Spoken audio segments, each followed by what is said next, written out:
বিসমিল্লাহির রহমানির রহিম। সুপ্রিয় শিক্ষার্থীরা, আসসালামু আলাইকুম। তোমরা যে যেখানেই আছো নিশ্চয়ই নিরাপদে আছো। এর ভেতর দিয়ে আমাদের এই অনলাইন ভিত্তিক দূরশিক্ষণ পদ্ধতি আসলে তোমাদের জন্য ছিল না। এটি উন্মুক্ত বিশ্ববিদ্যালয় একসময় করেছে, কিন্তু আজকে কোভিড-19-এর কারণে আমাদের এইভাবে দূরশিক্ষণ পদ্ধতিতে তোমাদের লেখাপড়া চালিয়ে যাওয়ার ইয়েতেই আমাদের এই প্রয়াস। তো তোমরা নিয়মিতভাবে লেখাপড়া করছো, তার সঙ্গে আজকে যোগ করছি যুক্তিবিদ্যা আরোহ দ্বিতীয় পত্রের সপ্তম অধ্যায়ের শ্রেণীকরণ বিষয় নিয়ে আজকে কথা বলবো। আমরা প্রথমে জানতে চেষ্টা করি শ্রেণীকরণ কি। প্রকৃতিতে বিভিন্ন বস্তু ঘটনাবলী বিচ্ছিন্নভাবে অবস্থান করে। এগুলোকে ভালোভাবে বুঝবার জন্য, জানবার জন্য এই প্রকৃতির বস্তু এবং ঘটনাবলীর সাদৃশ্য এবং বৈসাদৃশ্য লক্ষ্য করে বিভিন্ন শ্রেণীতে আমরা এদেরকে বিন্যস্ত করি। এই বিন্যস্ত করবার প্রক্রিয়ার নামই শ্রেণীকরণ। শ্রেণীকরণের উদ্দেশ্য হচ্ছে জ্ঞান অর্জন করা। জ্ঞান চর্চার সুবিধার্থে বিজ্ঞানীরা প্রকৃতি থেকে বিচ্ছিন্ন বস্তুসমূহ এবং ঘটনাবলীকে বিন্যস্ত করেই এই শ্রেণীকরণ করেছেন।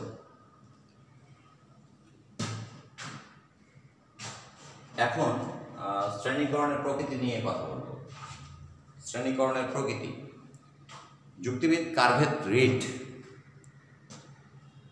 শ্রেণীকরণ সম্পর্কে যেটি বলেছেন যে শ্রেণীকরণ কি, এটা যুক্তিবিদ কার্ভেট রিডের মতে কোনো বিশেষ উদ্দেশ্য সাধনের জন্য বস্তুসমূহ বা ঘটনাবলীর মধ্যে সাদৃশ্য এবং বৈসাদৃশ্য লক্ষ্য করে তাদেরকে একত্রে সন্নিবেশ করবার একটি মানসিক প্রক্রিয়া। উদাহরণ হিসেবে বলাই যেতে পারে, জ্ঞান চর্চার উদ্দেশ্য নিয়ে মানুষের সাথে গরু, ছাগল, বিড়াল, কুকুর ইত্যাদি প্রজাতির স্নায়ুতন্ত্র, ইন্দ্রিয় শক্তি, শ্বাসক্রিয়া, হজম প্রক্রিয়া, মাংসপেশি, রক্ত সঞ্চালন, চেতনা, অনুভূতি ইত্যাদি গুরুত্বপূর্ণ বিষয়ের সাদৃশ্য লক্ষ্য করে মানুষকে অন্যান্য প্রজাতির সাথে একত্রিতকরণ করে প্রাণী জাতিতে আমরা অন্তর্ভুক্ত করি। সুতরাং এই প্রক্রিয়াটি হচ্ছে একটি শ্রেণীকরণ প্রক্রিয়া। এখন আমরা কথা বলব শ্রেণীকরণের বৈশিষ্ট্য নিয়ে। শ্রেণীকরণের বৈশিষ্ট্য যুক্তিবিদ কার্ভেট রিড এর সংজ্ঞাটি বিশ্লেষণ করলে আমরা শ্রেণীকরণের পাঁচটি বৈশিষ্ট্যের সন্ধান পাই, পাঁচটি বৈশিষ্ট্য পাই। প্রথমটি হলো শ্রেণীকরণ এক প্রকারের বিন্যাসকরণ। অর্থাৎ এই শ্রেণীকরণের বৈশিষ্ট্যতে যুক্তিবিদ কার্ভেট রিডের যে সংজ্ঞা, শ্রেণীকরণের সংজ্ঞা, এটি বিশ্লেষণ করলে আমরা কয়েকটি বৈশিষ্ট্য পাই। তার মধ্যে পাঁচটি বৈশিষ্ট্য পাই। তার মধ্যে প্রথমটি হলো শ্রেণীকরণ এক প্রকার বিন্যাসকরণ। বিন্যাসকরণটা কি? বস্তু বা ঘটনা তাদের মধ্যে সাদৃশ্য এবং বৈসাদৃশ্য লক্ষ্য করে বিভিন্ন শ্রেণীতে বিন্যস্ত করা, এটি হচ্ছে শ্রেণীকরণ এক প্রকার বিন্যাসকরণ। দ্বিতীয়টি হচ্ছে শ্রেণীকরণ হলো বস্তু বা ঘটনার মানসিক সন্নিবেশীকরণ। এটা কীরকম? চিড়িয়াখানা বা জাদুঘরে বস্তুসমূহকে যেভাবে সাজিয়ে রাখা হয়, শ্রেণীকরণে ঠিক তেমনটি করা হয় না। শ্রেণীকরণের বস্তুসমূহকে কাল্পনিকভাবে শ্রেণীবিন্যাস করা হয়। বস্তুসমূহকে আমাদের সামনে সশরীরে উপস্থিত থাকবার প্রয়োজন হয় না। অর্থাৎ প্রকৃতির যে ঘটনাগুলি, এগুলি তো সবগুলি ঠিক জাদুঘরে সাজিয়ে রাখবার মতো অবস্থা আসে না। তৃতীয় বৈশিষ্ট্যটি হল শ্রেণীকরণ সাদৃশ্য এবং বৈসাদৃশ্যের উপর নির্ভরশীল। অর্থাৎ সাদৃশ্য এবং বৈসাদৃশ্যটা কি? সাদৃশ্য কথার অর্থ হচ্ছে মিল, আর বৈসাদৃশ্য কথার অর্থ হচ্ছে অমিল। তবে শ্রেণীকরণ সাদৃশ্য এবং বৈসাদৃশ্যের উপর যদি নির্ভরশীল হয় সেটা কীরকম? যে কিছু প্রাণীর মধ্যে পায়ের সংখ্যার ভিত্তিতে আমরা প্রাণী জগৎকে প্রাণীদের মধ্যে বিভিন্নভাবে শ্রেণীকরণ করতে পারি।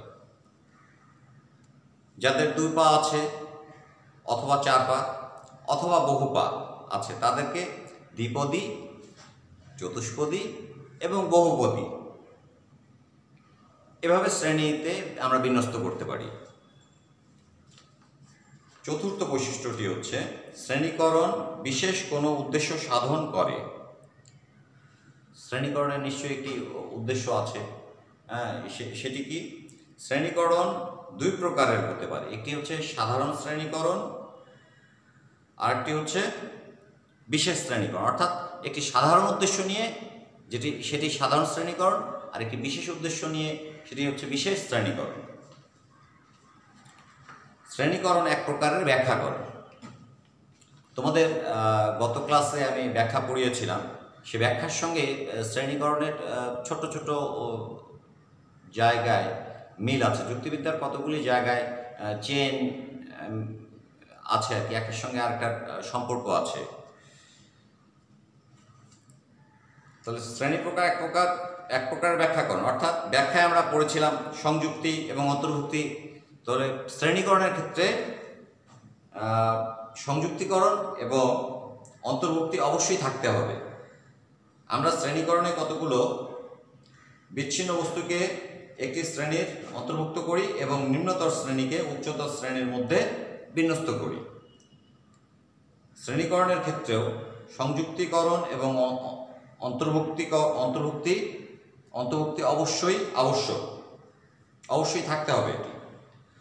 শ্রেণীকরণের প্রয়োজনীয় বৈশিষ্ট্য আবিষ্কার করতে যেয়ে প্রকারান্তে তাদের ব্যাখ্যাদান করা হয়। অর্থাৎ ওই ব্যাখ্যাটি আসলো, অর্থাৎ তোমাদের 6ষ্ঠ অধ্যায়ে যে ব্যাখ্যা আছে, আসলে ব্যাখ্যা বা বিশ্লেষণ ছাড়া কোনো অধ্যায়ই নেই।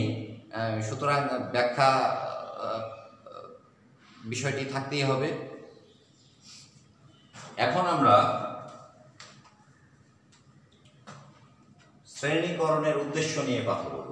কি উদ্দেশ্যে শ্রেণীকরণ করা হয়েছে, আমরা শ্রেণীকরণ কেন করছি, তার পাশাপাশি ওখানে যাবার আগে একটু জেনে নেই। শ্রেণীকরণ 2 প্রকারের, একটি হচ্ছে সাধারণ বা বৈজ্ঞানিক শ্রেণীকরণ, আর একটি হচ্ছে বিশেষ বা ব্যবহারিক শ্রেণীকরণ। সাধারণ শ্রেণীকরণ এই 2 প্রকারের, সাধারণ বা বৈজ্ঞানিক, বিশেষ বা ব্যবহারিক। তাহলে সাধারণ বা বৈজ্ঞানিক শ্রেণীকরণ কাকে বলছি?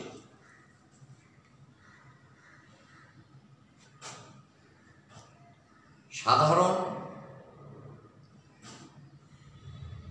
শ্রেণীকরণ সেটি যে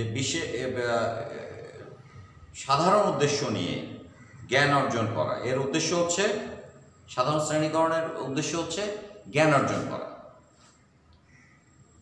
এবং জ্ঞান চর্চার সুবিধার্থে বৈজ্ঞানিকরা প্রকৃতির বস্তু বা ঘটনাসমূহকে বিভিন্ন শ্রেণীতে বিন্যস্ত করেন। যেমনটা বলাই যেতে পারে যে উদ্ভিদ বিজ্ঞানীরা বিভিন্ন গাছপালা শ্রেণীবিন্যাস করায় একটি সাধারণ উদ্দেশ্য থাকে। গাছপালার প্রকৃতি, আচরণ সম্পর্কে মানুষকে জ্ঞানদান করার উদ্দেশ্যেই এরূপ শ্রেণীকরণ তারা করে থাকেন। উদ্ভিদবিদরা ফল বৃক্ষ, ফুলদায়ী বৃক্ষ, যেগুলি আমাদের বৃক্ষ কিন্তু আমাদের কাজে লাগে না, কিংবা কাজে লাগে আমরা জানি না, এরকম বৃক্ষগুলিকে কিন্তু সবগুলিকে আলাদা করা হয়েছে। হ্যাঁ, এই যে এই শ্রেণীকরণটি সাধারণ শ্রেণীকরণ এবং এটা অবশ্যই বৈজ্ঞানিক শ্রেণীকরণ। বিশেষ বা ব্যবহারিক শ্রেণীকরণের বিশেষ উদ্দেশ্য হচ্ছে কোনো ব্যবহারিক প্রয়োজন সিদ্ধ করা। এটি ব্যক্তিগত হতে পারে, আবার সমষ্টিগত হতে পারে। একজন গ্রন্থাগারিক যখন গ্রন্থাগারের বৈষম্যকে নামের আদি অক্ষর হিসাবে শ্রেণীবিন্যাস করেন, তখন তার সামনে একটি বিশেষ উদ্দেশ্য থাকে। সেটি হচ্ছে তার নিজের এবং পাঠকের ব্যবহারিক সুবিধা, অর্থাৎ ব্যক্তিবিশেষের বা গোষ্ঠীর বিশেষের বিশেষ বা ব্যবহারিক উদ্দেশ্য পূরণ করে। অর্থাৎ বইগুলিকে যদি গ্রন্থাগারের বইগুলিকে যদি নামের অক্ষর দিয়ে সাজিয়ে রাখা হয়, তার নামের অক্ষর দিয়ে সহজেই সেটি খুঁজে পাওয়া সম্ভব হবে। আবার যদি বিষয়ভিত্তিক ভাগ করে রাখা হয়, যে এখানে যুক্তিবিদ্যার বইসমূহ থাকবে, এখানে পদার্থবিজ্ঞানের বইগুলি থাকবে, এখানে রসায়নের বইগুলি থাকবে, এখানে বাংলার বইগুলি থাকবে, এখানে ইতিহাসের বইগুলি থাকবে, এভাবে যদি আলাদা আলাদা করে রাখা হয়, সেক্ষেত্রে পাঠক সহজেই নিয়ে সেটি পাঠ করে আবার সেখানে রেখে দিতে পারবে। এই যে ব্যবহারিক বা বিশেষ, বিশেষ বা ব্যবহারিক উদ্দেশ্য শ্রেণীকরণের, এটা একটা উদ্দেশ্য। এরপরে আমরা যাব শ্রেণীকরণের কিছু নিয়ম। শ্রেণীকরণের কিছু নিয়ম আছে, সেই নিয়মগুলি নিয়ে কথা বলব। যুক্তিবিদ বেন প্রকৃতির বস্তুসমূহ বা ঘটনাবলীকে শ্রেণীকরণের সময় 3টি নিয়ম অনুসরণের কথা বলেছেন। নিয়মগুলো প্রাকৃতিক শ্রেণীকরণের ক্ষেত্রেই প্রযোজ্য। তাহলে যুক্তিবিদ বেন যে কথাগুলি বলেছেন, সেগুলি এই প্রাকৃতিক শ্রেণীকরণ সম্পর্কে বলছেন।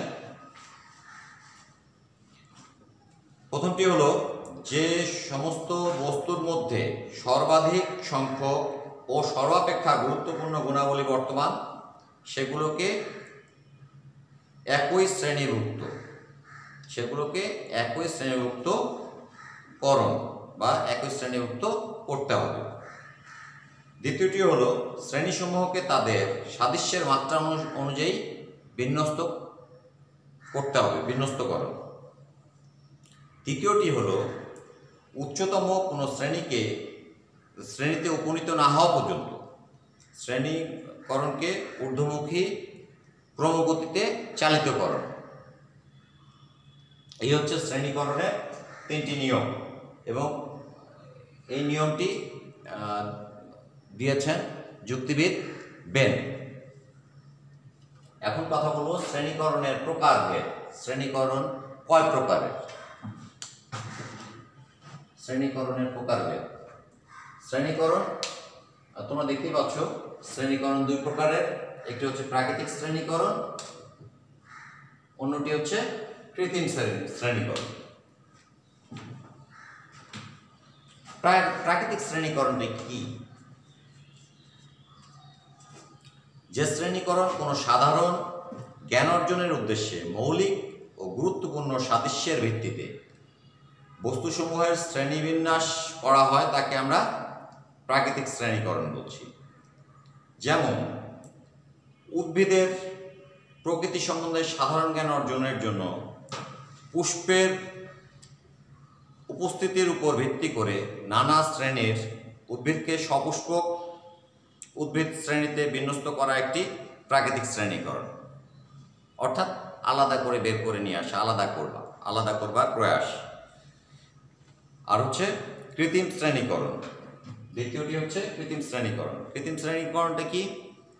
যে শ্রেণীকরণ কোনো বিশেষ উদ্দেশ্য সাধনের জন্য গুরুত্বহীন বাহ্যিক সাদৃশ্যের ভিত্তিতে বস্তুসমূহের শ্রেণীবিন্যাস করা হয়, তাকে আমরা কৃত্রিম শ্রেণীকরণ বলছি।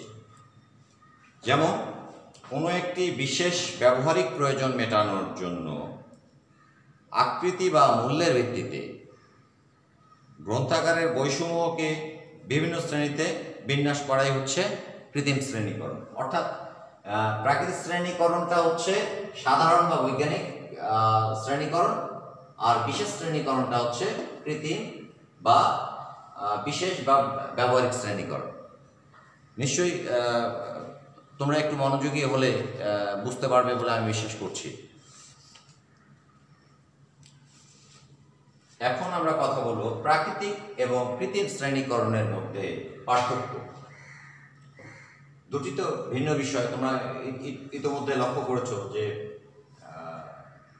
প্রাকৃতিক শ্রেণীকরণটি একরকম, কৃত্রিম শ্রেণীকরণটি আরেক রকম। তাই এই দুটোর মধ্যে কিছু পার্থক্য তো আছেই। পার্থক্য ইতিমধ্যে তোমাদের দৃষ্টিগোচর হয়েছে। তারপর আমরা একটু দেখে নিই প্রাকৃতিক এবং কৃত্রিম শ্রেণীকরণের মধ্যে পার্থক্যটি কি কি পার্থক্য আছে।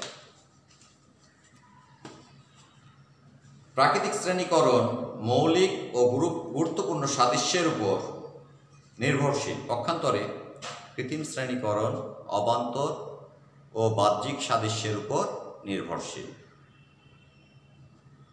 2. প্রাকৃতিক শ্রেণীকরণ জনসাধারণের সাধারণ উদ্দেশ্য পূরণ করে, তাই একে সাধারণ শ্রেণীকরণও বলা হয়। কৃত্রিম শ্রেণীকরণের ক্ষেত্রে তা ব্যক্তিবিশেষের উদ্দেশ্য পূরণ করে, তাই একে বিশেষ শ্রেণীকরণ বলা হয়। 3. প্রাকৃতিক শ্রেণীকরণ নির্দেশিত সাদৃশ্যের বিষয়গুলি প্রকৃতিতেই বর্তমান থাকে, কিন্তু কৃত্রিম শ্রেণীকরণের নির্দেশিত সাদৃশ্যের বিষয়গুলি মানুষ তার খেয়াল খুশি মতো সৃষ্টি করে। এগুলো কখনোই প্রকৃতি প্রদত্ত নয়। 4. প্রাকৃতিক শ্রেণীকরণ বিজ্ঞানসম্মত, পক্ষান্তরে কৃত্রিম শ্রেণীকরণ বিজ্ঞানসম্মত নয়। অর্থাৎ একটি বৈজ্ঞানিক, অন্যটি অবৈজ্ঞানিক। 5. প্রাকৃতিক শ্রেণীকরণের মাধ্যমে তত্ত্বগত জ্ঞান লাভ করা সম্ভব হয়, কৃত্রিম শ্রেণীকরণের মাধ্যমে ব্যবহারিক প্রয়োজন সম্পন্ন করা সম্ভব হয়। অর্থাৎ একটি তত্ত্বগত বিষয় আর একটি ব্যবহারিক বিষয়। 6. প্রাকৃতিক শ্রেণীকরণের সংজ্ঞাভিত্তিক, প্রাকৃতিক শ্রেণীকরণটি হলো সংজ্ঞাভিত্তিক, পক্ষান্তরে কৃত্রিম শ্রেণীকরণ নমুনা ভিত্তিক। 7. প্রাকৃতিক শ্রেণীকরণ বিজ্ঞানসম্মত বলে ব্যক্তিভেদে এর কোনো তারতম্য ঘটে না, এটি সব ক্ষেত্রেই একই রূপ দেখা যায়। কিন্তু কৃত্রিম শ্রেণীকরণ বিশেষ উদ্দেশ্য দ্বারা পরিচালিত হয় বলে ব্যক্তিভেদে এর ভিন্নতা দেখা যায়। অর্থাৎ এক এক ব্যক্তির কাছে এক এক রকম, কিন্তু প্রাকৃতিক শ্রেণীকরণটি এটি বৈজ্ঞানিক বলে এটি এক একজনের কাছে এক এক রকম, সার্বজনীন, এটি সার্বজনীন, সবার ক্ষেত্রেই একই রকম। এখন আমরা আসবো শ্রেণীকরণের সীমাবদ্ধতা নিয়ে কথা বলব।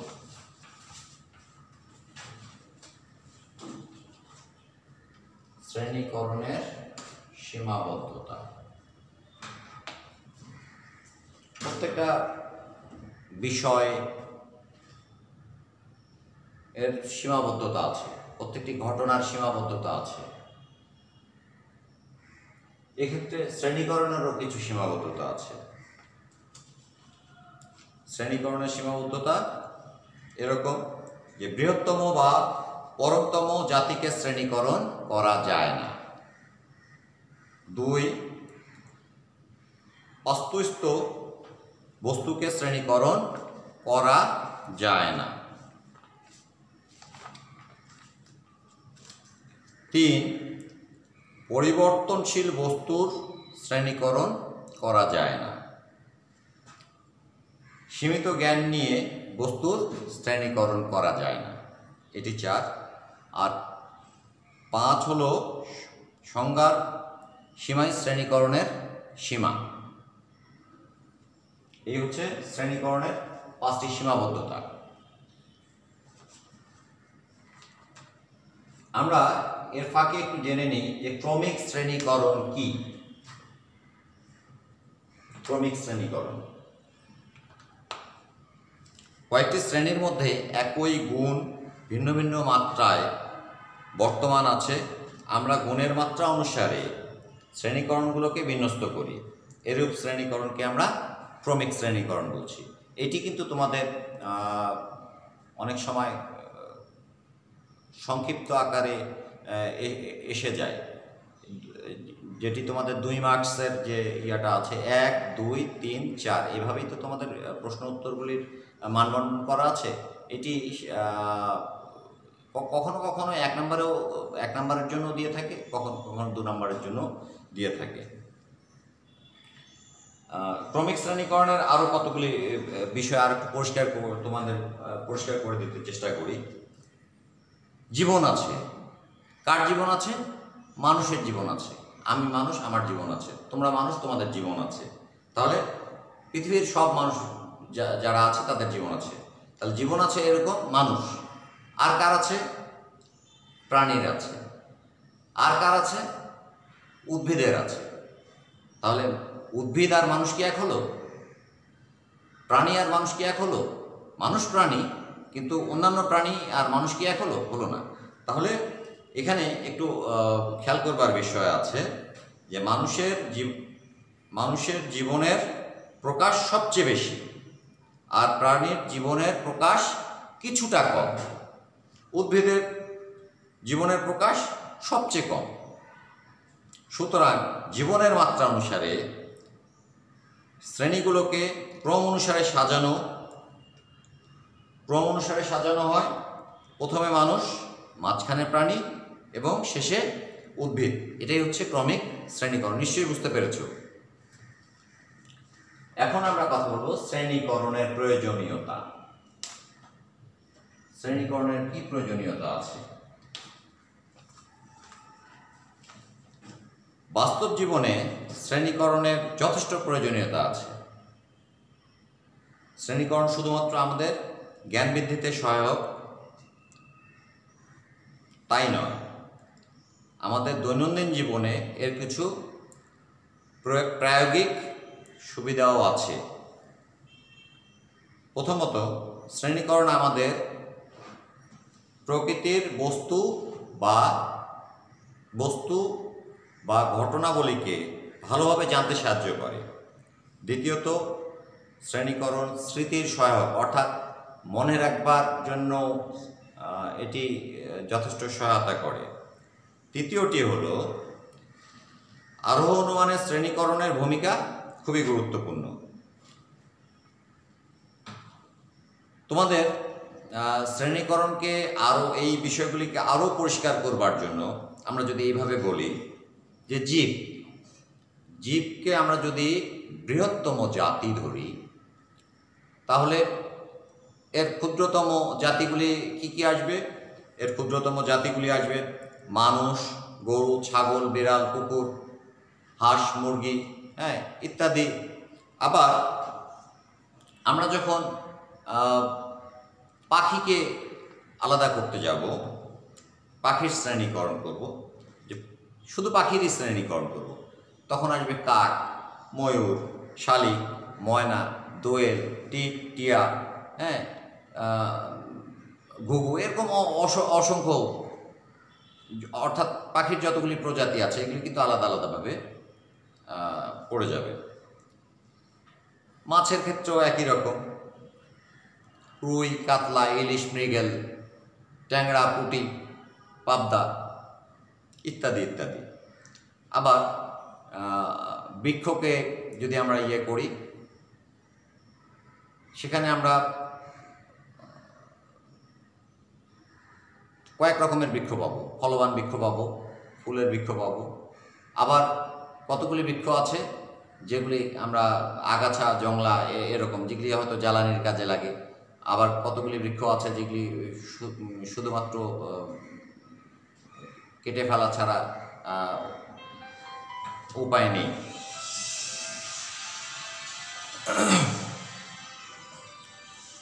এই হলো মোটামুটি যুক্তিবিদ্যার সপ্তম অধ্যায়ের শ্রেণীকরণ নিয়ে আলোচনা। শ্রেণীকরণ কি, শ্রেণীকরণের প্রকৃতি, শ্রেণীকরণের বৈশিষ্ট্য, শ্রেণীকরণের উদ্দেশ্য, শ্রেণীকরণের নিয়ম, শ্রেণীকরণের প্রকারভেদ, প্রাকৃতিক এবং কৃত্রিম শ্রেণীকরণের মধ্যে পার্থক্য, শ্রেণীকরণের সীমাবদ্ধতা, ক্রমিক শ্রেণীকরণ এবং শ্রেণীকরণের প্রয়োজনীয়তা, এই হলো বিষয়। এবং শ্রেণীকরণের উদ্দেশ্য আমরা দুটি দেখেছি শ্রেণীকরণের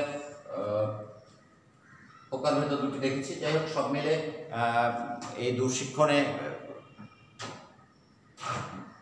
যতটুকু দেওয়া সম্ভব হলো এটা তোমাদের জন্য যথেষ্ট নয় বলে আমিও মনে করি। তোমরা যদি সশরীরে উপস্থিত থাকতে, আমার মুখোমুখি থাকতে, তাহলে হয়তো তোমরা প্রশ্ন করতে, সেই প্রশ্নের আলোকে আমি আরও উদাহরণ দিয়ে তোমাদের বোঝাতে চেষ্টা করতাম। তো তোমরা যে যেখানেই থাকো একটু একটু করে অন্তত প্রতিদিনই লেখাপড়া করবে, এই প্রত্যাশা রেখে আজকের মতো এখানেই শেষ করছি। ধন্যবাদ, ভালো থেকো, আসসালামু আলাইকুম।